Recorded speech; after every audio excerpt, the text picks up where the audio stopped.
हरे कृष्ण जय जगन्नाथ। ओडिया भागवत प्रथम स्कंद सप्तम अध्याय। द्रौपदी देवी पंचसुता बध करन्ते द्रोणसुत जेमन्ते दंडिले अर्जुन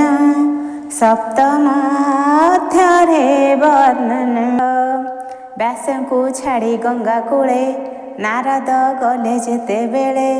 चिते संशय जेते थिला नारद वाक्य दूर हेला से सर्वगुणे अधिकारी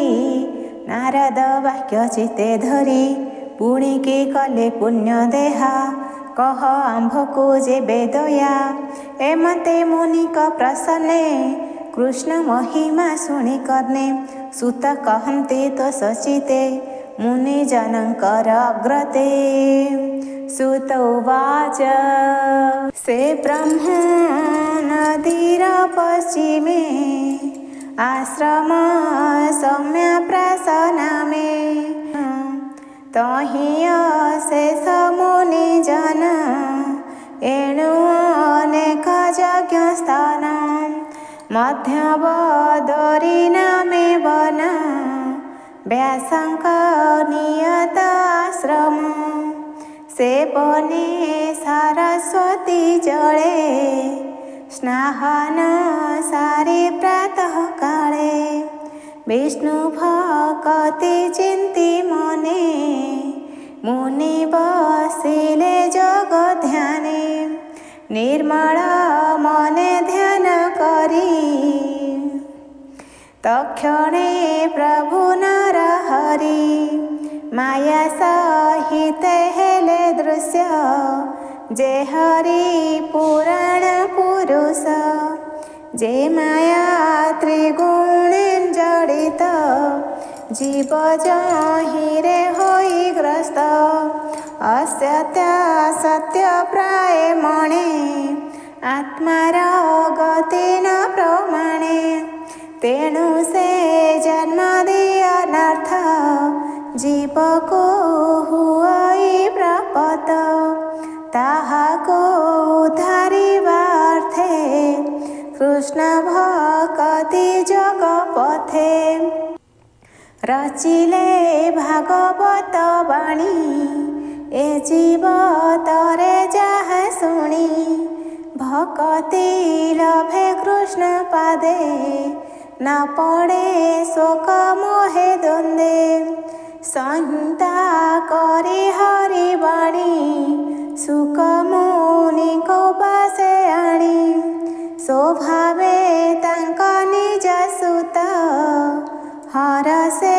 देले भागवत विशेष गोविंद प्रसन्ने माया न लागे तांक मने सैनक उवाच माया न लागे जार चिते कि प्रयोजन तार ग्रंथे सुख स्वभावे आत्मा राम ताहार ग्रंथे किवा श्रम काहार अर्थे व्यास सुत अभ्यास कले भागवत निर्लेप जोगी से झुकते संशय लागे भचिते। सुत उवाच स्वभावे मुनिकर चित ग्रंथरे नुहाई ग्रंथित तथापि अकिंचन पणे भजन्ति गोविंद चरणे जेणु सकल भूते हरि परम आत्मा रूपे पुरी तेणु भक्ति अतिरेके कहन्ति एक गुआरके से सुख मुनि सुध चेता नित्य अभ्यास हरि कथा भक्त जन करार्थे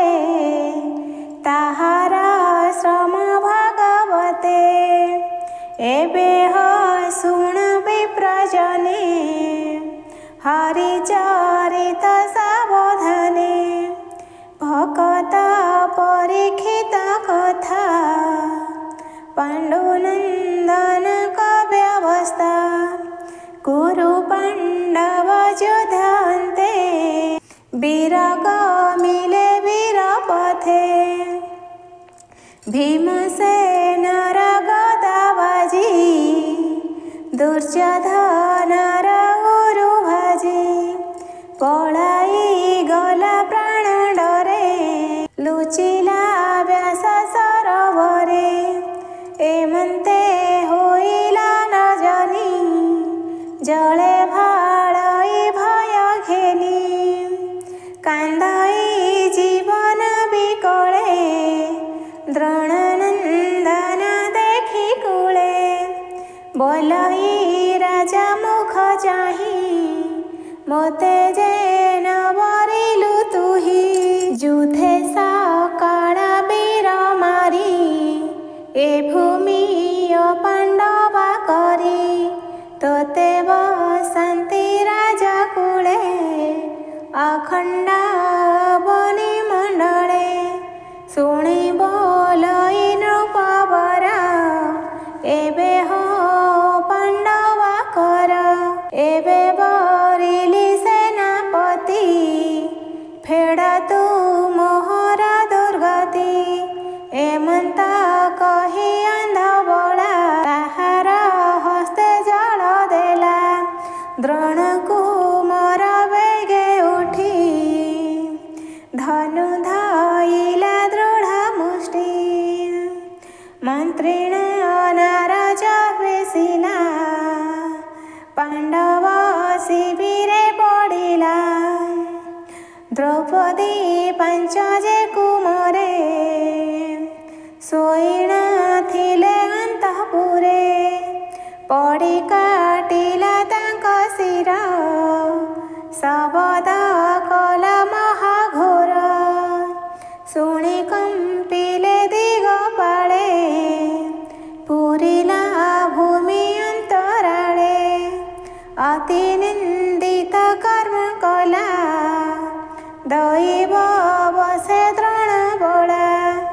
द्रौपदी शयन उपेक्षी पुत्र मरण देखी दुखी विकले करई रोदन तापसे मिलिला अर्जुन अनेक शांति वाक्य कही बोले द्रौपदी मुख चाही द्रोण कुमार शिर बाणे कोटि बस काटि स्थापित चरणे तेबे हरिबि तोर शोक तू एबे स्थिर चिते देख से ब्रह्म बंधु आताताई ताहार बधे दोष नाही एमंत मधुर वचने शांति कराई तार मने जार सारथी भगवान के तारे करे अपमान गांडीव धनु धरी हस्ते बसिला कपिध्वज रथे बेगे धाइला सजा होई देवे गगने छांति चाही अर्जुन देखी द्रोण बड़ा कातरे हृदय कपिला बालक बधे छन मने पढ़ाई जीवन रक्षणे पशिला जाए घर बने रुद्रंका डरे अर्क जेन्हे तारे रक्षक केही नाही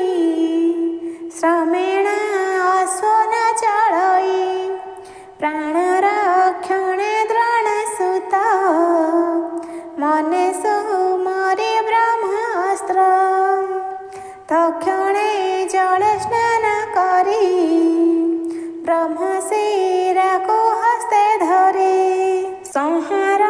न जाने ताहारे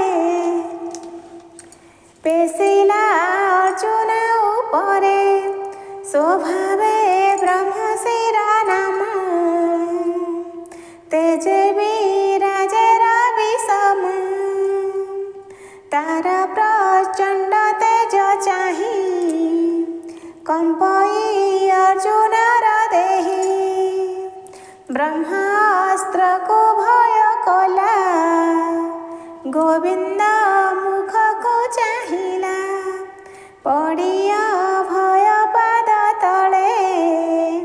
बोलाई जीवन विकले। अर्जुन उवाच हे कृष्ण कृष्ण योगेश्वर प्रपन्न जन भयंकर। हे कृष्ण कृष्ण योगेश्वर प्रपन्न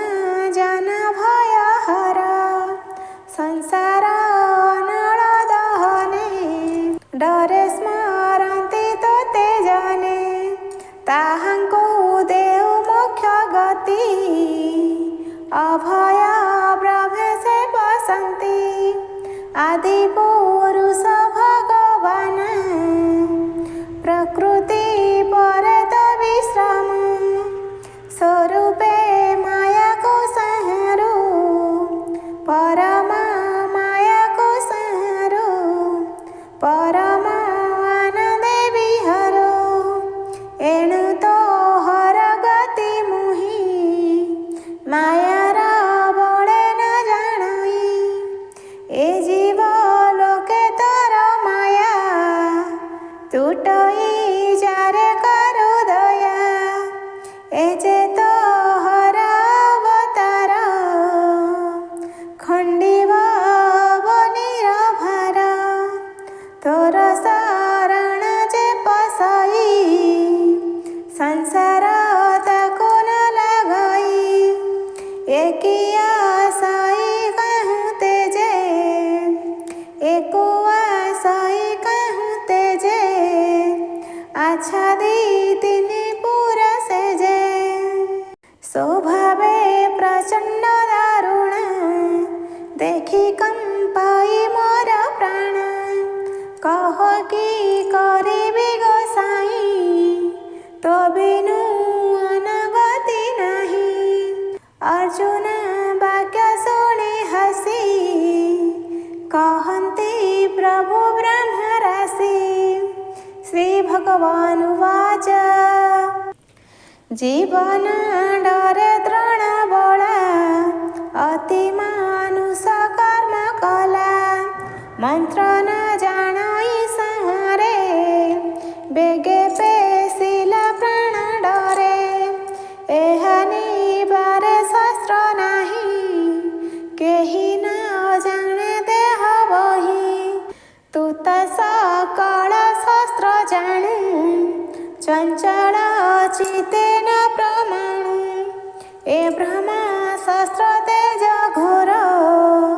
तू ब्रह्म शास्त्र रे निवार। सुत उवाच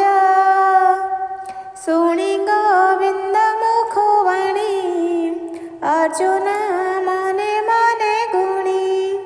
तक्षणे आचमन सारी करिण प्रदक्षिण हरि द्रोणक ताहु अछि जाणी भावे कहिले चक्रपाणी ब्रह्मसार को ब्रह्मसार मंत्री पेशिल वीरवर गगन मध्य विनिसरे भूमिकंपई थर हरे अर्कानेक प्राय दिशि बेढिले दश दिग ग्रासी सेवेनी शास्त्र तेज राशि प्रलय नळ प्राय दिशि दहिला प्राय त्रिभुवन देखि डरिले सर्वजन कृष्ण बोइले सुण वीर अस्त्र से अस्त्र को संहार जहु कहिले चक्रपाणी तक्षणे संहारिला हाणी रथ ओह्लाई मोहर से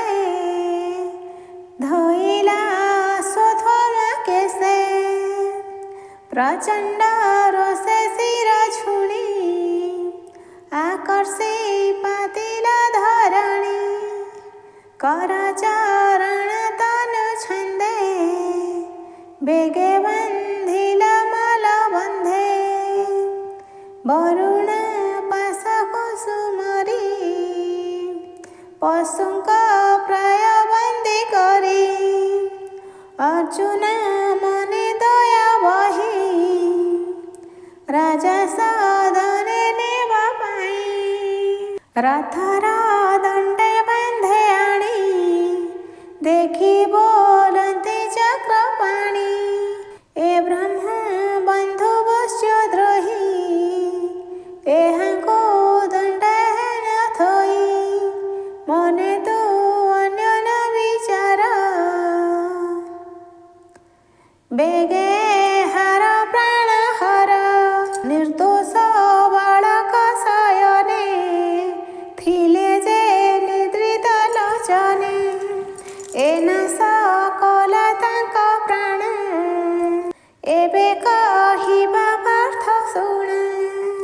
मत प्रमत उन्मत बालवनिता निद्रागत शरणागत रथहीन जुधे संकित रिपुजन एहंको बोध जे करंती जीवन थाऊ से मरंती पर जीवन मारी आनी आत्मा को पोषंती जे प्राणी तांकु मारंते बहु पुण्य वेद कहंती विप्रजन तुझे द्रौपदी आगे रही प्रतिज्ञा कलु गर्भ बही बोइलु न कंद सुंदरी तोर रिपुकु मुहि धरी ताहार शिर काटी बेगे स्थापिबी तोर पाद जुगे मुहि जे शुणिअछि एहा एबे रखिलु करी दया बेगे हर प्राण हर निमिषे विलंब न कर ए पापिया तताई नर बालक हंताए तुम्भर जाहार आश्रय भोग कला तार प्रिय चिंतिला एणु ए कुल वंशु पणे नित्य वंचई घर वने सुत उवाच एमते धर्म परीक्षिते कृष्ण कहिले नाना मते अर्जुन न शुणाई ताहा गुरुपुत्र को करी दया यद्यपि अटे पुत्र दोही तथापि बधे इच्छा नाही तक्षणे उठिबार पार्थ बधन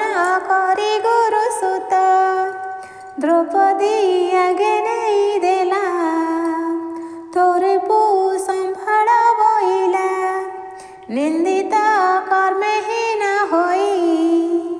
बंधन पशु पासे देही द्रौपदी तार मुख चाही तक्षणे चिते दया बही पुत्रंको रिपुए नियत स्वभावे द्रोण गुरु सुत अंतरे नमस्कार कला अर्जुन मुख को चाहिला बोलई बेनी करा जोड़ी बंधन दियो बेगे फेड़ी स्वभावे विप्र गुरु जन विशेष द्रोण का नंदन रहस्य धनुर्वेद ग्राम विसर्ग संहार संयम सकल अस्त्र शस्त्र कला जे गुरु पणे शिखाइला सेहिटी पुत्र रूपे जात आत्मारो आपणे संभूत स्वामीर ताहु अर्धे घेनी जुकते हार जननी स्वामीर संगे सन गला जेणु ए पुत्र तार थिला तुम्भे धर्मज्ञ महाभाग एनु है तुम्भ दंड यज्ञ ए तोर धर्म गुरुकुल एहाकु भले प्रतिपाल एहार गौतमी माता सुपुण्यवती पतिव्रता रोदन न करो से शोके मोहर प्राय पुत्र दुखे क्षत्रिय जेबे मूढ़पणे कोप संपादे विप्रगणे से कोप निज कूल दहे एणुके विप्रहिंसा बहे सुत उवाच द्रौपदी धर्मनाय वाणी हरसे युधिष्ठिर शुणी पुणी नकुल सहदेव सात्यकी अर्जुन पांडव देवकी पुत्र आदि करी कुंती सहिते जेते नारी मौने किछि न बोइले से धर्मांतरे जानिले ताहार मथे भीमसेन क्रोधरे अरुणालोचन कोपे चाहिला पुत्र शोके बोइला अति मन दुखे तीक्ष्ण खड्गे काटी शिर एहाकु नरक उद्धार शयने शिशुवध कला जीवन थाउए मरिला एहाकु न करिले हता ए पापु तरिब केमंता द्रौपदी तुल्य चक्रपाणी ए धर्म भीम मुख शुणी अणप हासे भावग्राही बोलंती अर्जुन को चाही श्री भगवान उवाच ब्राह्मण बध यज्ञ नहीं एह मु शास्त्रे अछि कही जे करे आतताई कर्म ताकु मारिबा अटे धर्म मारण उचित एहार एहाकु रख वीरवर उभय वाक्य मोर कर जे धर्म उचित व्यवहार द्रौपदी पुत्र शोक बेले तुझे बोइलु अवहेले तोहर पुत्र शत्रुहाणी शिर चरण देवी आणी खंडिब पुत्र शोक तेबे तोर वचन कराएबे शस्त्रे हरते जहर जीवन मृत प्राय कर शास्ति लांछने बहिहरू ए विप्र जीवने न मरु शोक न थाउ कृष्ण चिते एक कथा कर भीम हिते एक कथा मोर सन मत